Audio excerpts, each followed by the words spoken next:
Ziguinchor a répondu favorablement à l'appel d'Ousmane Sonko, leader de la coalition Sonko Président, qui a relevé le pari de la mobilisation, défiant le président sortant Macky Sall qui était également dans la ville ce jour. Lors de son meeting au stade Jules-François Bocandé, Ousmane Sonko, qui participe pour la première fois à une élection présidentielle, a décliné ses ambitions pour une Casamance verte.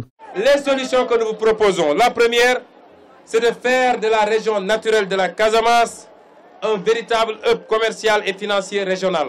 Comment le faire? Le premier, c'est que le port de Ziguinchor sera élevé au niveau des standards internationaux.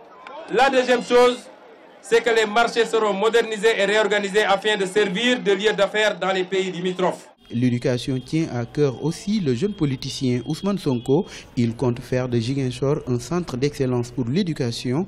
D'ailleurs, selon lui, l'université Assane Seck de Ziguinchor ne répond pas aux normes de l'enseignement supérieur. Ça, ce n'est pas une université, c'est un lycée, ou même moins qu'un lycée, c'est un collège.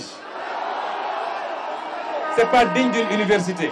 Et nous voulons faire de cette université-là une très grande université sous-régionale et une université d'excellence pour que les étudiants puissent venir de partout. Visiblement revigoré par la présence massive de ses partisans dans le stade Jules-François Bocandé, le candidat de la coalition Sonko Président se voit déjà vainqueur de l'élection présidentielle dans la partie sud du pays.